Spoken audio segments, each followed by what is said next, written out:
Shalom teman-teman, sebelum kita memulai ibadah Recharge online kita hari ini, kita sama-sama menyembah Tuhan dulu yuk.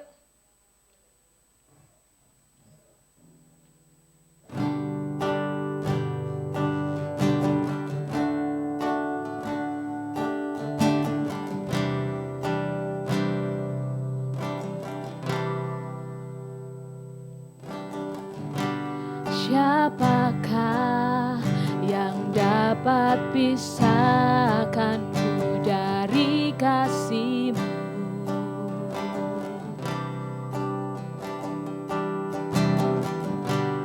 Tetesan darah-Mu buktikan besar cinta-Mu. Sedalamnya lembah di hidupku, Engkau datang mengangkat hidupku.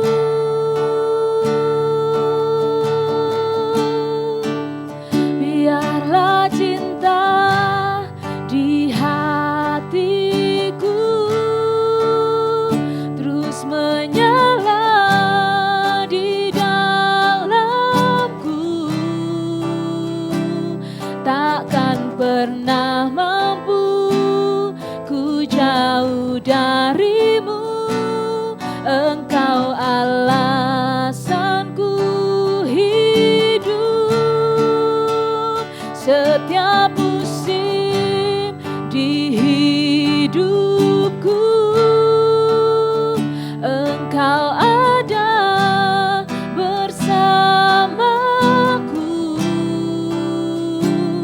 memberi kekuatan, memberi pengharapan.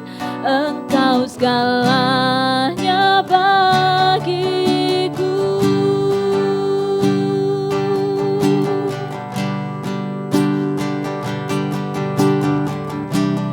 Fill my heart with a passion for You. I surrender it all. I surrender it all. Fill my heart with a burning fire. I surrender it all. I surrender it all. Fill my heart with a passion for You. I surrender it all. I surrender it all. Fill my heart with a burning fire. I surrender it all. I surrender it all.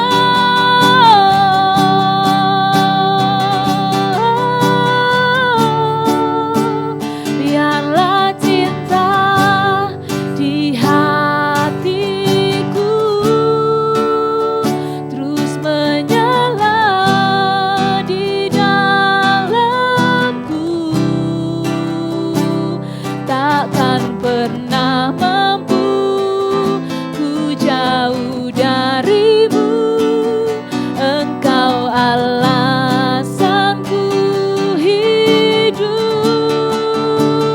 setiap musim di hidupku. Engkau ada bersamaku, memberi kekuatan, memberi pengharapan. Engkau segalanya bagiku, memberi kekuatan, memberi pengharapan. Engkau segalanya bagiku.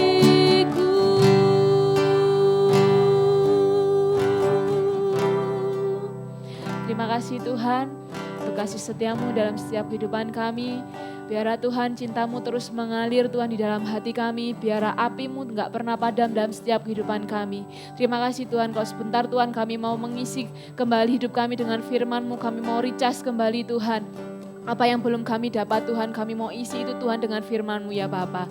Hanya di dalam nama Tuhan Yesus kami berdoa. Haleluya. Amin. Shalom guys, semangat anak muda, tetap semangat di dalam Tuhan. Pada Recharge pada hari ini kita akan bahas tentang perjumpaan dengan Tuhan secara pribadi. Sebelum itu mari kita baca di Ayub 42 ayat yang ke-5. Hanya dari kata orang saja aku mendengar tentang engkau, tetapi sekarang mataku sendiri memandang engkau. Nah, di sini kita perlu tahu mengapa sih atau alasan mengapa kita harus berjumpa dengan Tuhan secara pribadi. Kalau kita percaya bahwa Allah adalah pribadi yang hidup dan benar-benar nyata di dalam hidup kita, mestinya kita itu juga harus berusaha mencari hadirat Tuhan, mencari perkenanan dan Tuhan itu nyata di dalam hidup kita itu. Jadi kita harus mengalami perjumpaan pribadi secara real dengan Tuhan. Tapi sebelum itu kita juga harus tahu siapa sih Allah yang kita sembah itu. Allah yang kita sembah adalah Tuhan dari segala Tuhan, Tuhan Yesus Juru Selamat umat manusia. Tuhan Yesus adalah Tuhan Allah yang hidup, Allah yang nyata sempurna dalam kehidupan setiap kita. Itu yang harus kita tahu. Jadi kita nggak sembarangan datang ke Tuhan. Itu apalagi di saat kita sedang mengalami masalah aja, atau kita sedang mengalami keterpurukan, kita datang ke Tuhan gitu. Jadi nggak kayak gitu. Jadi kita benar-benar sadar bahwa kita itu butuh Tuhan, bukan karena kita lemah itu tadi, tetapi bahwa kita benar-benar nggak mampu berbuat apa-apa di luar Tuhan. Nah, yang kedua, cara agar kita dapat menemui dan berjumpa dengan Tuhan secara pribadi itu bagaimana sih? Nah, di sini ada 3 poin yang perlu dicatat, yaitu memiliki kerendahan hati. Nah, ini yang pertama, akui bahwa diri kita itu nggak mampu berbuat apa-apa di luar Tuhan. Itu. Jadi sadari bahwa kita manusia ini memiliki keterbatasan. Jadi kita sebagai manusia juga harus tetap mengandalkan Tuhan dalam situasi atau keadaan apapun. Jadi jangan merasa kamu bisa gitu, kamu mampu sendirian gitu. Padahal kenyataannya kamu nggak mampu apa-apa di luar Tuhan gitu. Seperti pohon yang ditanam di tepi aliran sungai gitu, itu buahnya akan cepat berbuah gitu. Karena apa? Dia tahu dia ada sumbernya, dia tahu di mana dia harus mencari air, di mana dia harus bisa untuk bertumbuh gitu. Dia tahu siapa yang dia tuju gitu. Sama dengan kita kalau di luar Tuhan, hidup kita kering, kita nggak tahu ke siapa kita akan tuju, kita nggak tahu siapa yang akan kita sembah, kita nggak tahu siapa yang akan kita puji. Jadinya kita hidup flat gitu, kayak hidup tanpa tujuan gitu di luar Tuhan. Jadi jangan merasa dirimu bahwa aku semuanya bisa gitu. Jangan. Tapi tetap andalkan Tuhan dalam kehidupan kita. Yang kedua, cara agar kita dapat berjumpa dengan Tuhan secara pribadi adalah mengakui semua dosamu. Nah, ini juga penting karena penghalang hubungan kita atau penghalang berkat juga dari Tuhan ke kita itu adalah dosa-dosa kita. Berkat dan hadirat Tuhan atas diri kita itu nggak bisa mengalir jika kita masih menyimpan dendam, menyimpan kepahitan, atau menyimpan segala apapun yang buruk dalam kehidupan kita. Itulah penghambat dosa, penghambat berkat-berkat Tuhan yang akan dicurahkan ke atas kita gitu. Jadinya akui bahwa kita ini orang berdosa gitu. Tuhan, saya berdosa gitu. Saya dosa apa gitu. Kita harus mengakuinya di hadapan Tuhan. Nah, yang ketiga adalah minta tuntunan Tuhan atas hidup kita. Jadi setelah kita memiliki kerendahan hati, kita rendah hati di hadapan Tuhan dan kita mengakui segala dosa kita. Dan yang ketiga adalah minta tuntunan Tuhan atas hidup kita. Jadi kita benar-benar ngerasa nggak mampu gitu hidup di luar Tuhan. Tuhan, aku mau hidup dalam tuntunanmu, aku mau hidup dalam jalanmu. Tolong tuntun aku dalam setiap langkahku. Jadi kalau kita minta hal-hal itu, Tuhan itu yang akan pimpin hidup kita gitu. Jadi setiap langkah dalam hidup kita itu Tuhan yang atur gitu. Jadi kita nggak perlu khawatir apalagi tentang masa depan kita atau sebentar lagi aku mau ngapain ya, aku mau gini. Ya itu pasti Tuhan udah siapkan dan Tuhan itu pasti kok buat jalan kita berhasil. Asal kita itu tadi tetap andalkan Tuhan, memiliki kerendahan hati, mengaku dosa, dan yang ketiga itu tadi minta tuntunan Tuhan atas hidup kita. Nah, dan kali ini apa sih dampak jika kita berjalan bersama Tuhan itu? Karena nggak mungkin kita itu nggak ada buahnya. Toh kayak tadi tuh, pohon yang ditanam di tepi aliran sungai itu pasti berbuah lebat dan tanamannya pasti subur gitu. Nah, jadi dampak jika kita berjalan bersama Tuhan adalah hidup kita diberkati Tuhan. Nah, ini pasti, itu nggak mungkin nggak gitu, itu otomatis. Jadi hidup kita diberkati Tuhan, dan Tuhan itu ya itu loh tujuannya. Tuhan itu juga untuk memberkati kita gitu. Tapi karena dosa kita atau karena kesalahan kita, jadi berkat Tuhan itu kayak tertunda gitu, jadi datang ke kita. Jadinya karena kesalahan kita sendiri juga, karena dosa kita sendiri juga, jadi berkat Tuhan itu ditunda gitu loh sama Tuhan.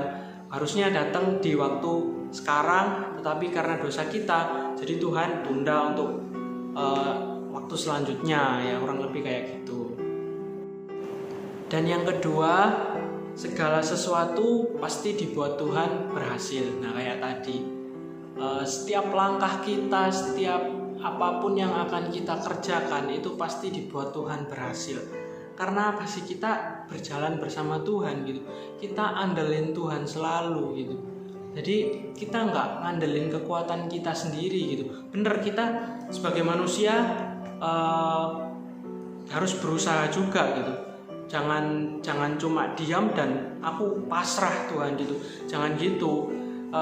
Andalkan Tuhan di sini tuh dalam artian gitu, kita udah berusaha semaksimal yang kita bisa, lalu setelah itu serahkan ke Tuhan semuanya. Jadi kita boleh punya planning dari A sampai Z gitu, tapi nggak semuanya itu harus terjalankan sesuai dengan rencanamu gitu. Di satu titik kamu itu harus benar-benar berserah sama Tuhan, benar-benar mengandalkan Tuhan. Apapun yang terjadi, kamu itu sudah serahkan sepenuhnya ke dalam otoritas Tuhan. Jadinya di situ biarkan Tuhan itu bekerja secara nyata dalam hidup kamu gitu. Dan yang ketiga itu ini yang paling keren sih menurutku. Dampak jika kita berjalan bersama Tuhan adalah kita bisa jadi berkat untuk sesama kita gitu. Jadi nggak cuman kita aja yang diberkati gitu, tetapi kita itu bisa jadi berkat buat sesama kita gitu. Kan enak gitu loh, jadi kayak apa ya, jadi berkat buat sesama. Nggak hanya kita yang diberkati, itu ada rasa senangnya tersendiri, ada rasa sukacitanya tersendiri gitu. Tuhan pun juga senang gitu kalau anaknya pun bisa jadi berkat bagi orang lain gitu. Kan hitung-hitung kita juga menjangkau jiwa gitu, menjangkau jiwa dan memuliakan nama Tuhan yang di surga. Nah, saya juga mau sedikit sharing tentang kehidupan pribadiku. Aku berjumpa dengan Tuhan Yesus itu seperti apa sih? Ya, setiap manusia pasti memiliki masa lalu ya. Masa lalu itu baik buruk itu ya kita sendiri yang buat gitu. Jadi ya aku bisa dibilang punya masa lalu yang agak nakal gitu dalam tanda kutip ya, atau buruk lah gitu masa lalu. Jadi aku itu dulu masa lalu bener-bener nakal, jadi nggak nurut sama orang tua, nggak mau gereja, nggak mau sekolah minggu, nggak mau ini, nggak mau itu gitu. Terus pokoknya dalam pikiranku itu cuma main, senang gitu aja sampai sekolah. Aku dari SD itu sampai dari SD kelas 3 itu. Dari SD kelas 3 sampai kelas 6. Sampai SMP sih. Dari SD kelas 3 sampai SMP kelas 2-an atau kelas 2-an gitu. Jadi di situ kehidupanku itu benar-benar kacau gitu. Benar-benar jauh dari hadirat Tuhan gitu. Karena apa sih? Di situ dulu aku yaitu pikiranku cuma senang-senang main-main. Aku nggak tahu apa itu jadi berkat. Aku nggak tahu apa itu namanya yang membantu orang tua. Yang aku tahu itu cuma main aja gitu. Terus pada suatu titik di SMP kelas 2 itu aku ikut ibadah di rumah utiku gitu, di rumah nenekku gitu. Jadinya pas itu yaitu FBC di Family Blessing ini. Dulu aku sempat nggak gereja sini gitu. Jadi gereja sini itu karena aku ikut nenekku itu. Jadi pas di situ, pas aku ikut ibadah FBC itu, aku benar-benar ngerasain, wow, apa sih itu hadirat Tuhan itu. Aku pertama kali ikut FBC itu nggak tahu kalau orang-orang itu kenapa sih kok pakai bahasa roh istilahnya sekarang yang kok sampai gitu-gitu. Aku dulu itu nggak tahu kok orang ini ngapain gitu, kerasukan atau gimana. Pertama kali dulu awalnya aku nggak tahu gitu. Jadi ini kok aneh gitu. Sampai aku sendiri punya rasa takut gitu.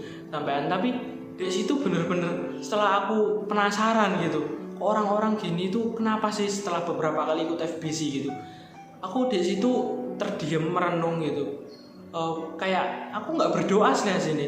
Aku cuma diem merenung gitu, diem tutup mata merenung gitu, bersama mendengarkan apa yang aku dengar gitu di FBC itu gitu. Jadi ini di situ itu kayak ada yang apa ya? Bukan ada yang berbisik, tapi hatiku itu benar-benar damai gitu di situ. Jadi I never feel it. Jadi ini aku nggak pernah merasakan ini itu sebelumnya. Sepanjang hidupku itu aku nggak pernah ngerasain perasaan yang bahagia bener-bener wow gitu, bener-bener apa ya, tentrem, bener-bener bahagia gitu pokoknya. Jadi aku ngerasain damai sejahtera yang luar biasa gitu, yang nggak pernah aku rasain gitu. Di situ aku bener-bener mulai paham gitu, wow, mungkin ini arti kehadiran Tuhan di dalam hidup kita gitu. Bahwa kita itu apa ya, Tuhan itu masih peduli, aku loh dulu itu bener-bener nakal gitu, bener-bener, tapi Tuhan itu masih mau gitu merangkul aku nggak tahu sih dulu tujuan hidupku itu apa, tapi setelah FBC itu aku diubahkan bener-bener gitu. Jadi perjumpaan dengan Tuhan itu nggak sepele gitu. Harusnya itu merubah hidup kita, merubah mindset kita, merubah pikiran kita gitu. Jadinya pas bener-bener kamu berjumpa dengan Tuhan Yesus, kamu please langsung berubah pikiranmu. Di situ aku ngerasain hal itu benar-benar terjadi gitu. Jadi wow, di situ ketika aku ngerasain damai sejahtera gitu, aku benar-benar merubah pikiranku gitu. Enak ya ternyata hadirat Tuhan itu gitu. Jadi aku kepoin terus istilahnya kan gitu. Jadi aku ikuti terus FBC tiap hari Senin dulu itu di FBC Indriorejo gitu. Aku tiap hari Senin itu selalu ke rumahnya utiku, ke rumahnya nenekku gitu, untuk mengikuti FBC gitu. Entah di mana, di rumahnya siapa gitu. Terus akhirnya kelas 9 SMP kelas 3 SMP itu aku mulai ikut ibadah di gereja gitu. Ya di situ puji Tuhan, imanku juga mulai bertumbuh. Aku perubahan total dalam hidupku itu benar-benar nyata gitu. Puji Tuhan banget gitu. Mungkin kalau Tuhan nggak jangkau aku dari dulu, mungkin aku telat gitu. Maksudnya udah ikut anak-anak sih nggak jelas, anak-anak jalanan, anak nakal gitu, anak-anak yang ikut tawuran gitu, anak-anak yang minum-minum atau rusak lah pokoknya gitu. Jadinya ya puji Tuhan banget, Tuhan itu merubah hidupku gitu loh. Kalau bukan karena Tuhan mungkin aku nggak akan sampai yang sekarang ini gitu. Dan ini juga bukan karena kuat gagahku aku bisa sampai sekarang ini, itu karena semua itu juga karena pertolongan Tuhan. Aku nggak mungkin bisa gitu dulu itu keluar sendiri dari zona nyamanku, zona nakalku gitu. Kalau bukan karena Tuhan itu nggak mungkin bisa gitu. Jadinya itu kayak hidup kita itu berasa wow gitu. Kita merasakan suatu perbedaan yang luar biasa gitu. Kadang aku mikir, aku lihat aku yang dulu sama aku yang sekarang itu kadang ya kok bisa ya aku kayak gitu, heran sendiri gitu. Kok bisa ya aku dulu kayak gitu sampai nemu kali pol wis gak usah diceritain pokoknya. Kita punya masa lalu yang beda-beda, baik buruknya itu tetap Tuhan pasti tetap sayang sama kita gitu. Nah, setelah aku mengikuti ibadah umum di Family Blessing ini, di gereja ini, puji Tuhan, imanku mulai tetap kokoh, tetap melayani Tuhan. Dalam artian aku belum melayani di gereja nggak apa-apa, tetapi aku di situ puji Tuhan udah memiliki pandangan bahwa melayani itu nggak harus di mimbar gereja gitu. Jadi harus ya benar-benar pure, kita itu tulus melayani sesama. Kita nggak harus melayani di gereja, tetapi kita bisa melayani orang tua kita, membantu orang tua kita, atau bagaimanapun lah yang kita itu bisa tulus mengasihi sesama. Itu kunci dari melayani. Nah, setelah itu setelah dari SMP kelas 9 sampai 3 tahun sampai kelas 12 itu aku terus ikut umum gitu. Aku nggak pernah ikut ibadah pemuda gitu. Soalnya dulu sekolahku itu masuknya itu siang gitu. Jadinya pulangnya itu sore. Dan dulu ibadah pemuda di sini jam 7 malam gitulah. Sekolahku di Sidoarjo gitu, jadi Juau gitu. Aku kadang keteteran juga kalau ngerjain tugas itu nggak bisa gitu. Jadi aku ikut Light Generation ini mulai kerja itu sih, mulai lulus SMA kelas 12 sampai sekarang ini gitu. Dulu ya gitu, aku nggak tahu gitu apa-apa tentang semua ini, nggak tahu gitu. Aku bener-bener baru di situ gitu.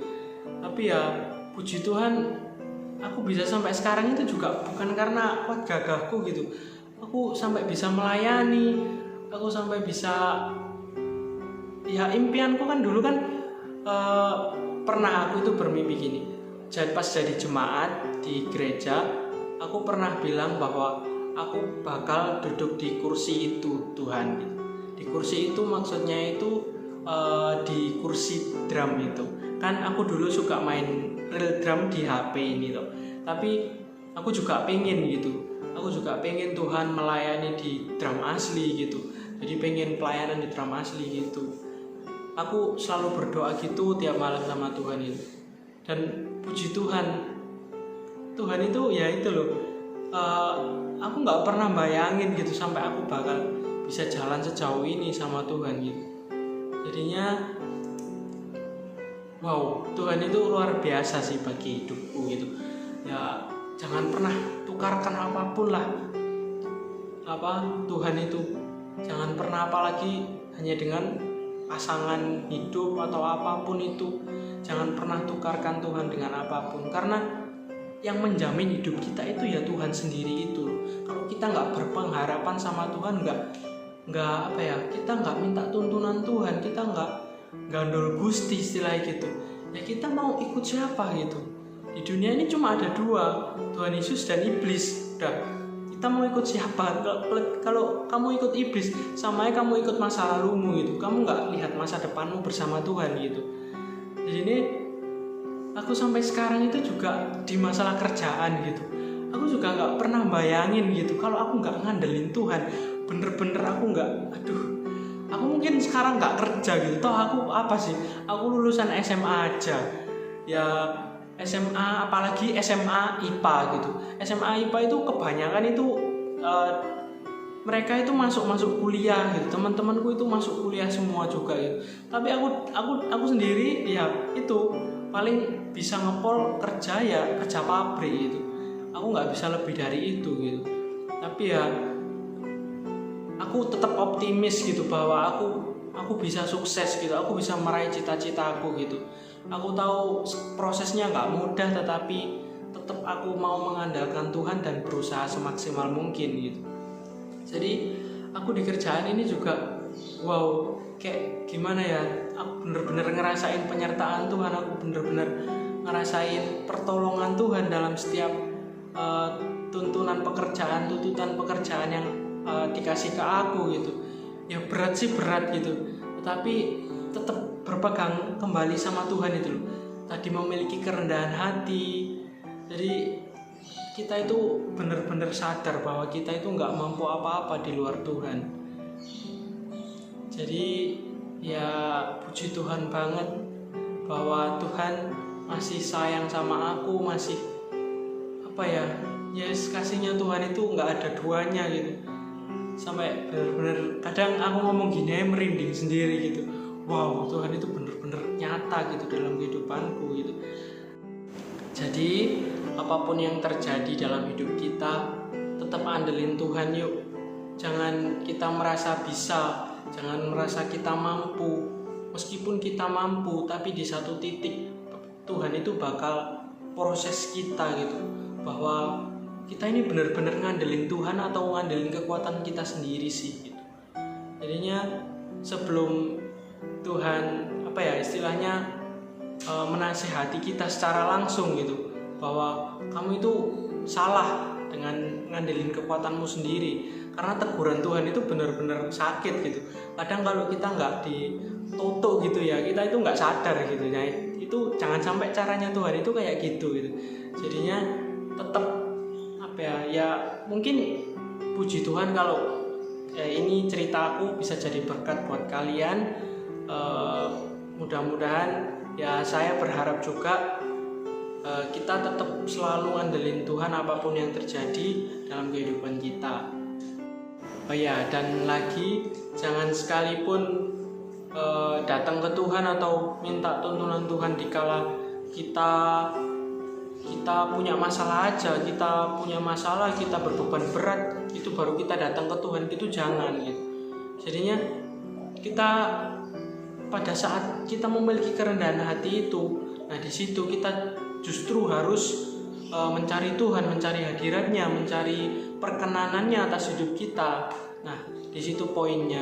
Jadi jangan hanya ada masalah kita datang ke Tuhan, tetapi usahakan tiap hari kita juga harus bangun hubungan sama Tuhan gitu. Biar hidup kita selalu terkoneksi sama Tuhan, biar kita peka juga dengan suara Tuhan. Tuhan itu maunya apa sih dalam hidup kita? Nah gitu. Nah jadi yuk teman-teman bertumbuh bersama dan berusaha tidak mengandalkan kekuatan sendiri dan selalu berserah kepada otoritas Tuhan sepenuhnya. Mari kita berdoa. Terima kasih Tuhan, terima kasih Yesus, terima kasih atas segala berkat-Mu Tuhan, terima kasih atas segala tuntunan-Mu, terima kasih atas segala kasih-Mu yang nyata dalam kehidupan kami Yesus. Tuhan, ajar kami lebih lagi Tuhan untuk memiliki hati untuk selalu berserah kepada-Mu Tuhan, karena kami tahu Engkau adalah Allah yang maha hadir Tuhan dalam setiap musim kehidupan kami. Dan kami percaya Tuhan, Engkau Allah yang selalu menuntun, Engkau yang selalu menolong kami dalam kondisi kami apapun, dalam kesesakan apapun yang kami alami Tuhan. Engkau Allah yang peduli dan Engkau Allah yang sangat mengasihi kami. Ajar kami Tuhan untuk selalu lebih mengandalkan Engkau dan selalu berserah kepada Engkau. Terima kasih Tuhan, terima kasih Yesus. Hanya di dalam nama Tuhan Yesus, kiranya firman ini tidak hanya menjadi pendengaran buat kita, tetapi menjadi rema buat kami Tuhan, dan kami lakukan dalam kehidupan kami sehari-hari. Terima kasih Tuhan, terima kasih Yesus. Hanya di dalam nama Tuhan Yesus, haleluya, amin.